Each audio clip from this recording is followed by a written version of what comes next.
Di video kali ini, saya akan melanjutkan cerita dari Tokyo Revengers chapter 223 sampai 226.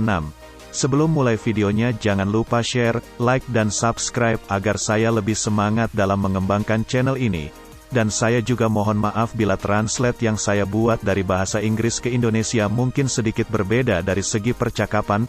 Saya mencoba mempersingkat dan mempermudah untuk dipahami dan terima kasih bila kamu menonton video ini sampai selesai. Daripada basa-basi, langsung saja menuju ke pembahasan manganya.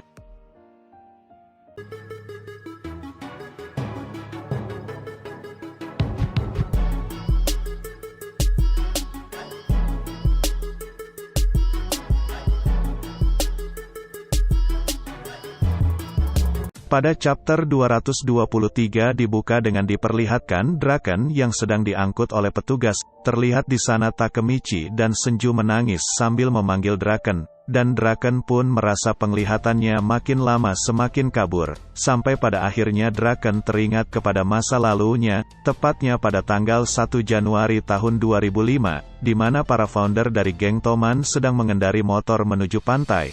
Saat di perjalanan Draken bertanya kepada Baji tentang insiden Olympus, dan Baji pun menjawab bahwa mereka berhasil menghajar musuhnya dengan sangat mudah, dan terlihat Shifuyu membenarkan apa yang dikatakan oleh Baji. Shifuyu berkata bahwa semua lawan yang melawan Baji berakhir dengan kondisi telanjang. Shifuyu juga berkata bahwa dia menghajar semua lawan mereka pada insiden tersebut. Mendengar hal tersebut, Draken memberikan saran kepada Shifuyu agar tidak berlebihan dalam mengikuti perintah dari Baji. Draken juga menanyakan kepada Souta dan Nahoya tentang kejadian Nitoro Akasaka. Nahoya mengatakan bahwa mereka berhasil menghajar semua lawannya, dan Souta mengatakan bahwa Nahoya berlebihan dalam menghajar mereka. Souta juga mengatakan bahwa dirinya berusaha mati-matian dalam menghentikan sikap berlebihan dari Nahoya.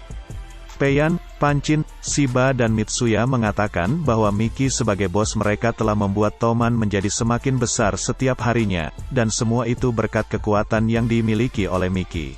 Draken juga berkata kepada mereka bahwa wajah baru Toman adalah Miki yang tidak terkalahkan, karena terlalu asik mengobrol membuat mereka tertinggal dari Miki, dan karena hal tersebut, Miki pun berkata kepada mereka bahwa mereka terlalu lambat seperti kura-kura, dan mereka akan terlambat untuk melihat matahari terbit bila tetap mengendari motor dengan kecepatan seperti itu, dan akhirnya terlihat mereka telah sampai di tujuan mereka. Terlihat Draken kagum dengan bintang yang sangat indah pada malam tersebut. Di sana juga terlihat Baji yang sangat kedinginan, dan Baji memerintahkan Shifuyu dan Hakai untuk membeli sesuatu yang dapat menghangatkan tubuh mereka. Karena merasa hari sangat dingin, para anggota Toman memutuskan untuk berlari di pantai untuk membuat tubuh mereka hangat. Di sana juga kita mengetahui bahwa tidak semua anggota geng Toman yang pergi. Ada divisi kelima dari geng Toman yang tidak ikut serta untuk melihat matahari terbit dari pinggir pantai. Setelah pergi untuk berbelanja ke minimarket,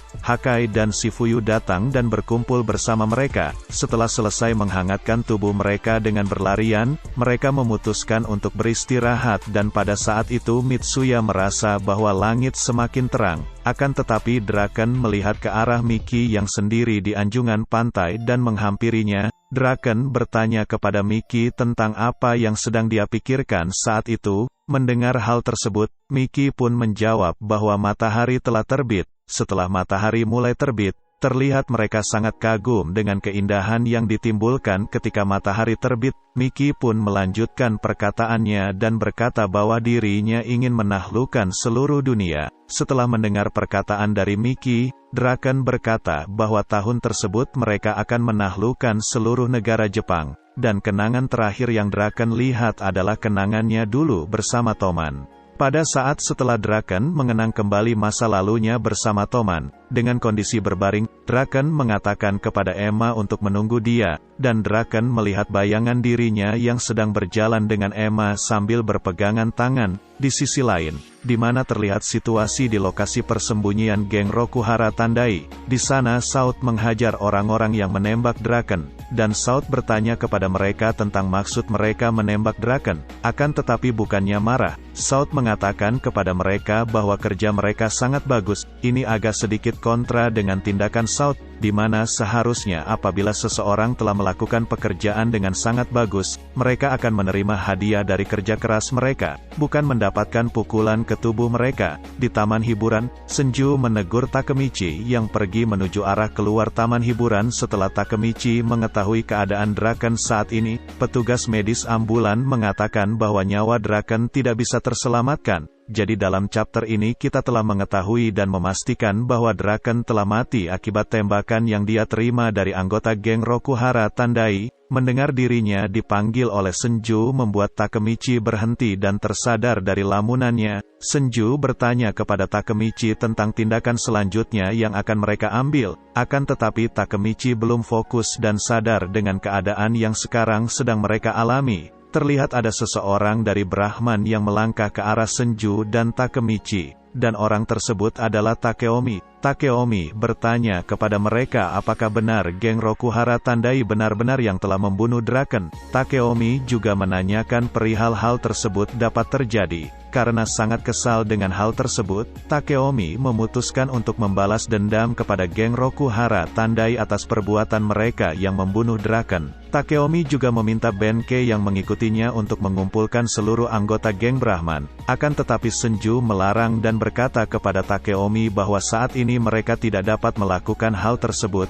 Mendengar hal tersebut membuat Takeomi heran dan bertanya kepada Senju kapan waktunya mereka akan bertindak untuk membalaskan dendam mereka kepada geng Rokuhara Tandai atas kematian Draken. Dan terlihat Senju dan Takeomi ribut karena hal tersebut. Takeomi mengatakan kepada Senju bahwa saat ini semua bukan lagi hal untuk menjadi nomor satu di Tokyo. Akan tetapi hal ini telah berubah menjadi pertempuran pertumpahan darah yang membuat seluruh geng Brahman marah. Saat situasi sedang ribut, terlihat ada seseorang yang mendekat ke arah mereka, dan orang tersebut adalah South berserta geng Rokuhara Tandai. South mengatakan kepada Brahman bahwa Rokuhara Tandai saat ini datang untuk ke pemakaman Draken, dan South mengatakan kepada geng Brahman untuk memulai pertempurannya saat itu juga. Mendengar hal tersebut membuat Takeomi kesal, dan Takeomi menerima tantangan South untuk bertempur saat itu juga. Akan tetapi mereka semua berhenti karena mendengar suara motor yang sangat mereka kenal. Suara motor tersebut membuat Senju kaget dan tidak tahu apa yang akan terjadi dengan kedatangan orang tersebut. Dan orang tersebut adalah Miki.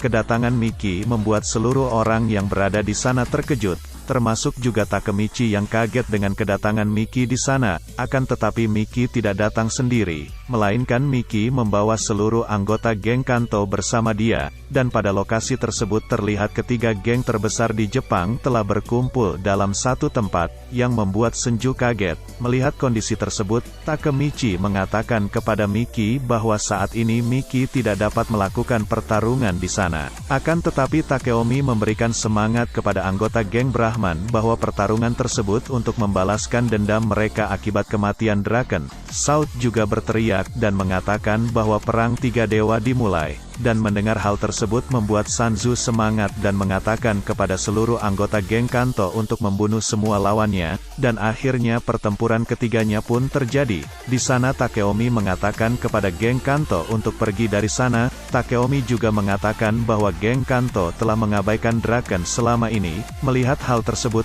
Senju mengatakan kepada anak buahnya untuk berhenti bertempur, dan Senju juga mengatakan bahwa mereka tidak boleh dikendalikan oleh amarah mereka. Di sisi lain, Miki mengatakan kepada Kokonoi untuk mengamati situasi saat ini, dan Kokonoi menanyakan pergerakan Miki atas situasi yang terjadi saat ini. Akan tetapi Miki mengatakan untuk menyerahkan semuanya kepada Haruchio dan lainnya. Mendengar hal tersebut sentak membuat Kokonoi kaget atas jawaban Miki dan bertanya kepada Miki, apakah Miki tidak peduli tentang hal tersebut. Mendengar apa yang dikatakan Kokonoi, Miki malah menanyakan tentang apa yang dimaksud oleh Kokonoi, dan terlihat Takemichi heran dengan tanggapan Miki kepada situasi yang terjadi saat ini. Di sisi lainnya, South mengatakan kepada mantan anak buah Tenjiku untuk melupakan geng Kanto Manji. South juga mengatakan bahwa sangat jarang melihat Akashi bersikap gaduh seperti saat ini. South juga mengatakan bahwa sangat menyenangkan bila mereka dapat mengalahkan Brahman terlebih dahulu. dan terlihat Kakucho, Mochi dan Haitani bersaudara mengerti dengan instruksi yang disampaikan oleh Shout. Melihat Shout berkata seperti itu membuat Akashi marah dan berlari ke arah Shout. Akan tetapi para anak buah geng Rokuhara mencoba untuk menghentikan tindakan Akashi yang mencoba untuk mendekati Shout. Melihat Akashi yang sedang emosi, membuat Senju berlari ke arah Akashi dan ingin menghentikan Akashi. Akan tetapi langkah Senju dihentikan oleh Waka. Waka mengatakan kepada Senju untuk tidak terlibat dalam perkelahian Akashi. Waka juga mengatakan kepada Senju bahwa pertarungan kali ini bukan pertarungan biasa, akan tetapi pertarungan ini adalah karena nyawa seseorang baru saja direnggut, dan orang itu adalah Draken. Takemichi dan Senju hanya terdiam setelah mendengar perkataan Waka, dan Waka meminta Takemichi untuk menjaga Sang Ratu Brahman, yang dimana orang yang Waka maksud adalah Senju. Setelah mengatakan hal tersebut, Waka mengajak Benkei untuk ke pertarungan bersamanya. Terlihat Akashi masih mencoba untuk mendekati Shout, akan tetapi para anggota dari Rokuhara masih mencoba untuk menghalangi tindakan Akashi. Akashi menanyakan kepada Shout tentang maksud mereka membunuh Draken. Akashi juga mengatakan bahwa Draken bukanlah anggota resmi Brahman. Akashi mengatakan bahwa seharusnya jika Rokuhara ingin membunuh seseorang, orang tersebut adalah dirinya. Dan Akashi berteriak kepada anggota Rokuhara untuk melepaskan dirinya. Mendengar semua perkataan Akashi membuat Shout berjalan menuju Akashi. Dan saat berada di depan Akashi, sambil bersiap melayangkan pukulannya kepada Akashi, Shout mengatakan bahwa saat ini perang sedang terjadi. Dan Shout mengarahkan tinjunya ke arah Akashi, akan tetapi Benkei menghalangi pukulan tersebut. Benkei mengatakan bahwa untuk seukuran Shout, pukulan tersebut sangatlah lemah. Dan terlihat Waka melompat dari belakang Benkei ke arah Shout, dan Waka pun melayangkan tendangannya ke kepala Shout yang membuat Shout bergerak mundur dari tempatnya. Waka juga mengatakan kepada Shout bahwa mereka bertiga yang akan menghadapi Shout. Di sisi lain terlihat Kakucho sedang menghajar anak buah dari geng Kanto dan mengarahkan tujuannya ke arah Miki. Kakucho berpikir kenapa Miki tidak bergerak dari tempatnya berdiri saat ini, akan tetapi tiba-tiba dari arah lain, Sanzu menghampiri Kakucho sambil mengarahkan senjatanya ke arah kepala Kakucho yang membuat Kakucho jatuh. Sanzu juga berkata bahwa tidak peduli sekuat apa Kakucho berkelahi, akan lebih mudah dalam mengalahkan musuh menggunakan senjata. Akan tetapi Sanzu kaget dengan seseorang yang muncul dari belakang tubuhnya, dan orang tersebut adalah Haitani Ran. Haitani Ran langsung menghajar kepala Sanzu menggunakan tongkatnya, dan Haitani Ran juga mengatakan bahwa itu juga berlaku untukmu. Di sisi lainnya, terlihat Mochi sedang menghajar anak buah dari geng Kanto, dan Mochi mengatakan bahwa anak buah Miki tidak terlalu menantang untuknya. Mendengar hal tersebut membuat anak buah Miki ketakutan, dan mereka mengatakan bahwa kekuatan para eksekutif Rokuhara berada di level yang berbeda dari diri mereka. Di tempat Benkei, Waka, Takeomi dan Shout berada, terlihat Takeomi yang masih kesal terhadap Shout, dan Benkei mengatakan kepada Waka bahwa Takeomi telah kehilangan ketenangannya dalam pertarungan ini. Shout mengatakan bahwa Benkei dan Waka telah mengalahkan 100 anggota miliknya. Shout juga mengagumi mereka berdua karena nama besar mereka berdua yang sering disebut orang dengan duo terhebat. Terlihat para anggota Rokuhara heran dengan ketenangan yang dimiliki Benkei dan Waka, dan Senju menjelaskan kepada Takemichi bahwa sebelum Waka dan Benkei bergabung di geng Black Dragon generasi pertama, keduanya membagi wilayah kekuasaan di Kanto. Senju juga menjelaskan bahwa Kanto dulu dibagi dua bagian, bagian timur dan bagian barat. Di sisi barat Kanto terdapat sebuah geng bernama Ragnarok dengan jumlah anggota mencapai 600 orang dan menguasai sebagian besar negara mereka. Pemimpin mereka diceritakan pernah berjalan dengan berlumuran darah lawan-lawannya. Dia juga disebut dengan sebutan tebing merah, dan dia adalah Arashi Keizu atau saat ini dikenal dengan nama Benkei. Dan untuk menyaingi geng Ragnarok, mereka menggabungkan 12 geng di wilayah Kanto Timur dan mereka menamai geng mereka dengan nama Koudo Rengo, yang dipimpin oleh seseorang yang ditakuti. Orang tersebut disebut dengan sebutan macan tutul putih. dan orang tersebut adalah Imaushi Wakasa. Mendengar hal tersebut membuat Takemichi kaget. Takemichi tidak menyangka bahwa kedua orang tersebut dahulunya mempunyai nama sebesar itu, dan Senju mengatakan bahwa kedua geng tersebut dahulu sangat berseteru secara agresif. Akan tetapi ada seseorang yang berhasil menyatukan kedua geng tersebut, seseorang yang tidak ada seorang pun yang tahu tentang asal-usul dirinya, dan dia adalah Sano Shinichiro. Jadi saat itu geng di Kanto menjadi satu kembali. Senju juga mengatakan bahwa Takeomi pernah mengatakan kalau mereka berdua adalah petarung terhebat di Jepang. Di sisi lain, Benkei mengatakan kepada Waka bahwa dia sebenarnya ingin menghemat tenaganya sampai saat dia melawan Miki. Akan tetapi Benkei mengatakan bahwa dia tidak dapat melakukan hal tersebut. Waka juga mengingatkan Benkei untuk tidak lengah. Waka mengatakan bahwa kekuatan Shout setara dengan kekuatan Miki. Terlihat Shout sangat bersemangat sampai-sampai berteriak. Shout meminta mereka berdua untuk menghadapinya. Mendengar hal tersebut, membuat Benkei dan Waka berlari ke arah Shout. Alur cerita Tokyo Revenger akan selesai di sini, dan akan berlanjut di video saya selanjutnya. Bantu channel ini dengan cara share dan subscribe, dan bila kalian berkenan, bisa follow Instagram channel ini, dan linknya saya letakkan di deskripsi. Terima kasih untuk kalian yang mau menonton video ini sampai selesai, dan sampai jumpa di video saya selanjutnya.